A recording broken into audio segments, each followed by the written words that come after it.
Hi, this is Victor Cheng. I'm here to share some insight of traditional Chinese medicine on how to live a healthy lifestyle. If you are interested in these kind of topics, please like and subscribe to my channel. It will be based on a lecture series I gave at El Camino Hospital in the city of Mountain View. The lecture series originated from common questions asked by my patients. Patients often ask me, what should I do? What should I eat? What do I have to do to be healthy or stay healthy? I group these questions by topics and will go deeper into each topic in each lecture. We will cover diet, exercise, posture, and breathing. These topics are the most practical, and if you take my advice on them, you will notice improvement very quickly. The basis of our discussion will be traditional Chinese medicine, which are really timeless wisdom. As you can imagine, since ancient times, people must be asking the same questions to their physician at the time. As great as traditional Chinese medicine is, we will be supplementing our discussion with modern knowledge. Over the last 100 years or so, human knowledge has expanded tremendously. The addition of these new insights will add new depth and clarity to the understanding of these topics. Our goal in this lecture is to help you elevate your life to another level. After this lecture, you should know how to raise your energy level, how to exercise and maintain an active life. Equally important, you will learn to prevent injury and you will learn to prevent burnouts. So why do we need to plan for an active life? Why don't we just go out, exercise, and be vibrantly healthy? What is there to plan about? The subtitle of this lecture is Combine Strenuous and Ease, the two components of active life planning. By strategically combining these two components, we aim to gain the benefit of active life without the shortfall of our injuries and burnouts. But before we go into the planning stage, we must first understand these two concepts. The concept of strenuous and ease probably originated thousands of years ago. It is best described in the literature of Sun Simiao. Sun Simiao is a physician in the early Tang Dynasty, around 600 AD. In one of the articles he written, called Daoling Yangxing, loosely translated as nurturing yourself in the way, it refers to practicing Taoism. Longevity and health is considered attribute of sage. Therefore, healthy lifestyle is an essential practice of Taoism. In Taoism, the highest accolade you can give someone is calling him or her true man, because Taoists believe that only when you perfected yourself and reach your full potentials, you are a true human being. So Sun Simiao is a true man, and he says, if you take herbal medicine regularly, but do not know the way to nurture yourself, it is still difficult to reach longevity. The path to nurture yourself is to do strenuous activities regularly, but do not exhaust yourself and overreach your ability. The water that flows do not rot. The door axes never grow warm, because it is in motion. So according to the Venerable Sun Simiao, the key points are medicine or any herbal or nutritional supplements cannot make you healthy. You need them when you are sick, but to be healthy, you must practice. You are on your own. The foremost component of healthy lifestyle is to be active. That means staying in motion. The activities must be strenuous and do it regularly, hence the term strenuous. Equally important is to avoid exhaustion, hence the term ease. But this begets more questions. In theory, it seems to be common sense. However, in practice, it seems inoperable. What would be considered strenuous? Is it walking a mile? Jogging 5 miles? What would be considered ease? Laying on the couch? Strolling in the backyard?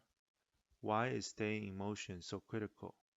The classical theory offered by Sun Simiao only explains the benefit of staying in motion.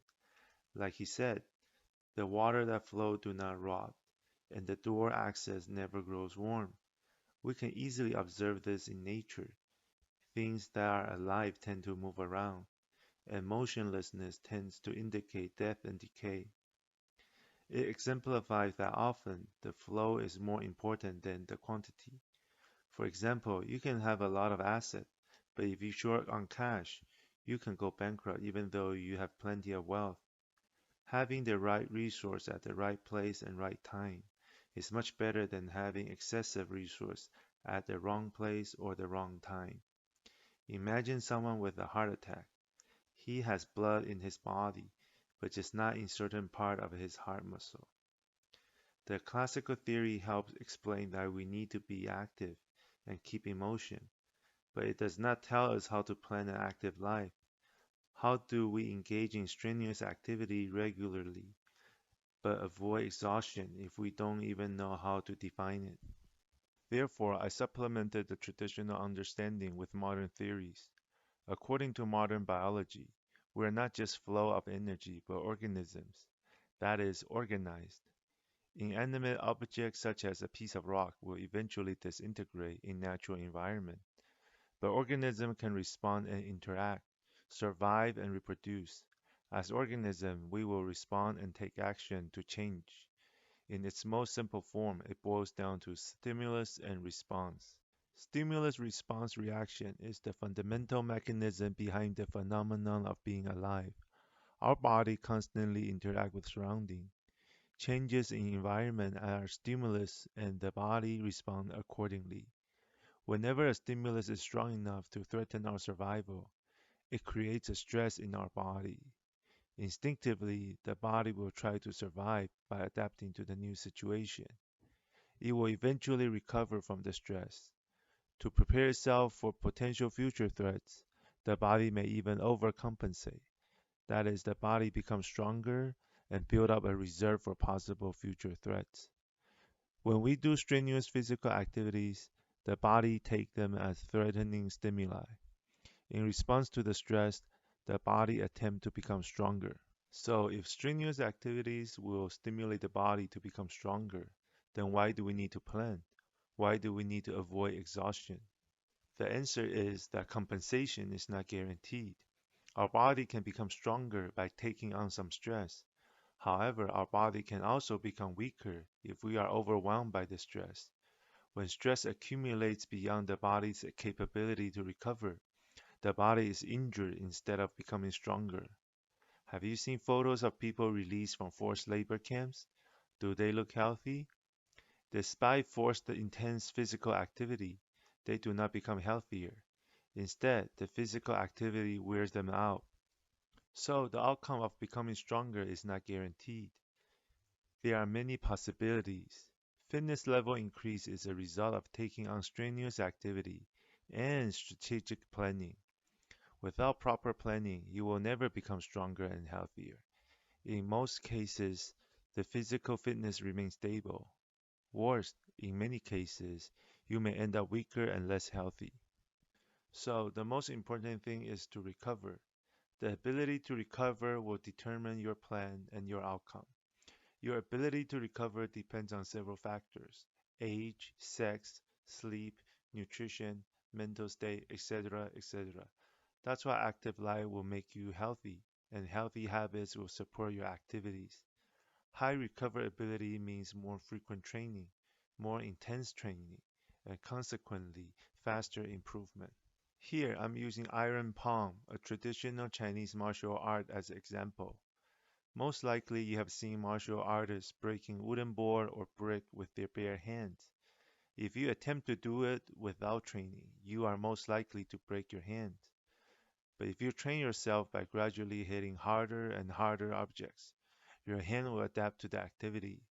Your hand will become stronger and stronger. Eventually, your hand will become strong enough to break something you never thought possible. To keep up with such intense training, traditional martial artists maintain very regimented lifestyle. They keep their health at a peak level, so their recoverability is high. Traditionally, many martial artists also learn traditional Chinese medicine and use herbal medicine internally and externally to help with recovery. You can see in this clip, this iron palm master is rubbing some herbal ointment on his hand so he will use it to improve his ability to recover from such intense training. Now that we know that planning is essential to increase fitness and health improvement, we are going to examine ways to plan an active lifestyle. We are going to assume the subject live a healthy lifestyle and recoverability is stable. We will discuss factors of healthy lifestyle in later lectures, so we can focus now on planning of activities. The goal is to stimulate the body enough so it recognizes the need to adapt. But the stimulus and accumulated fatigue must not be overwhelming to cause injury or exhaustion, which is difficult to recover.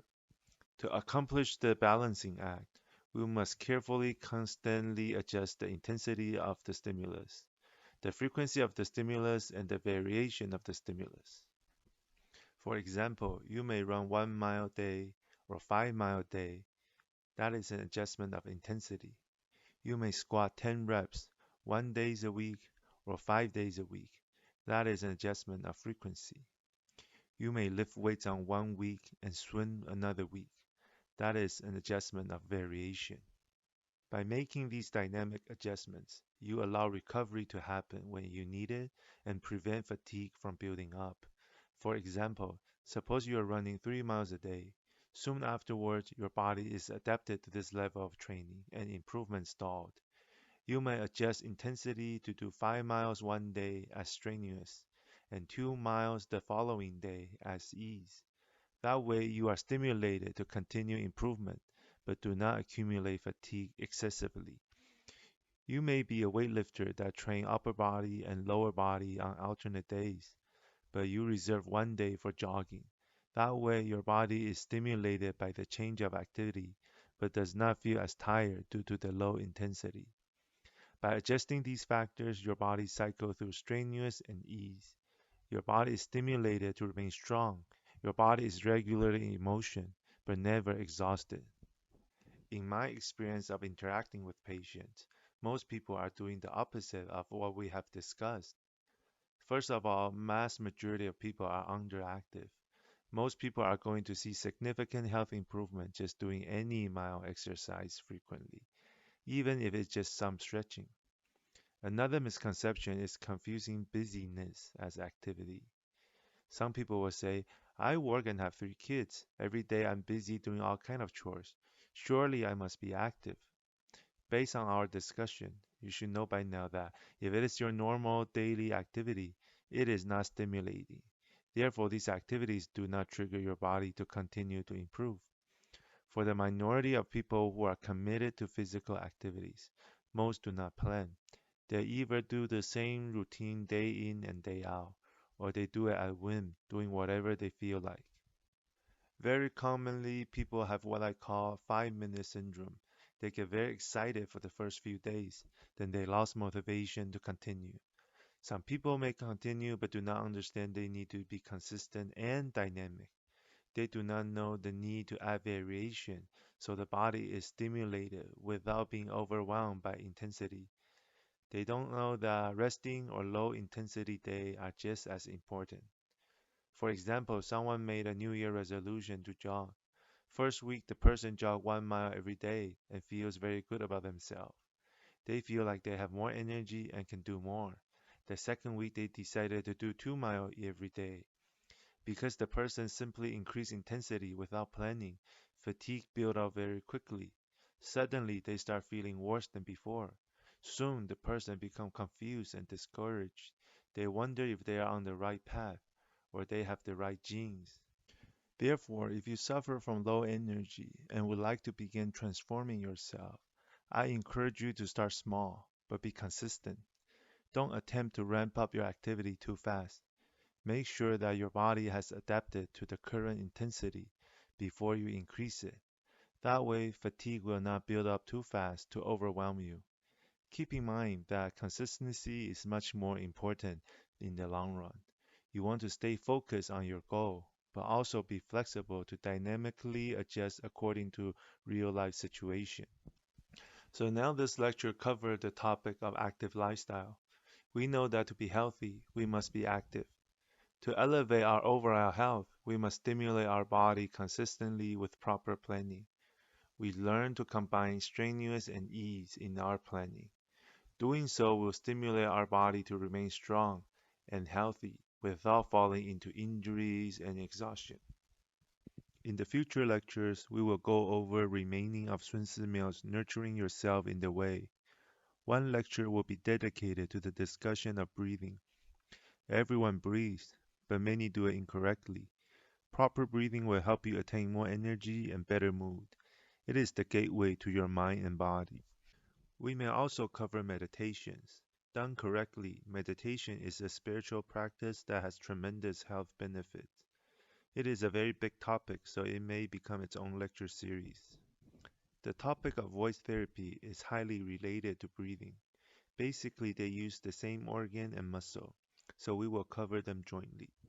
Diet is also another big subject that deserves its own lecture series.